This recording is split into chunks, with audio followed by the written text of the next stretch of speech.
เบิดบัดบ่เราใส่คือว่าสีต่างๆคือว่าใส่ AI ช่วยบ่นะของนี่ต้องไปเทสอะเพราะว่าอยากเฮ็ดธุรกิจคือว่าในนั้นหั่นนะไปเทสแล้วมาใส่ให้หมู่เบิ่งคือว่าในนี้ได้ ของเรากับร้านกรรมพันธุ์เอาแล้วแม่นผมเริ่มร่นตั้งแต่ตอนอายุประมาณ20กว่าปีจนเป็นแบบนี้แหละ จนเป็นแบบนี้แหละนี่เห็นบ่ เบื้องต้นยังบ่เชื่อหยังว่าบ่เชื่อว่าน้องใส่คือกันได้หั่นแต่ว่าผมแท้ได้หั่นจะมาเห็นน้องเปิดได้เบิ่งเอ้าก็คือกันเนาะเจ้าของนี่เนาะ ให้ติดตามพวกเขามาได้โดนปานใดแหละ เห็นแต่ก่อนก็ประมาณปีหนึงปีปลายนี่แหละก็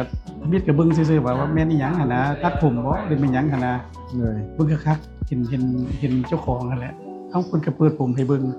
เอ้าเพิ่นก็คือกันตัวนี่ว่าซั่นเด้วันนี้เห็นคลิปหลายๆคนก็มีความมั่นใจขึ้นเด้เขาเจ้าก็เป็นคือกันนี่ว่าคิดว่าสิคือเสียงหมวกกับน้องหมวกมันหนักๆเด้ เลย อันนี้ผมบ่หนักเด้ธรรมดานี่ แม่นบ่ ครับมีแต่ว่าบางเบิ่งมันผมมันหนาขึ้นนะเขาเนี่ยบ่เคยมีผมเนาะ แม่น ดุลละ ห้านพวกเราตั้งอยู่บ้านท่าหลวงใต้เมืองไซเศรษฐานครหลวงเวียงจันทน์อยู่ใกล้กับเดินท่าหลวงห้านอาหารแคทมูนส่วนห้านของเราจะตั้งอยู่ถนนสีสังวรบอนนี่ที่ลูกศรกำลังซีอยู่หน้าโรงเรียนศตวรรษที่21หน้าห้านก็จะเขียนชื่อห้านวิกผมแท้ Amazing Hair เป็นแบบนี้เลย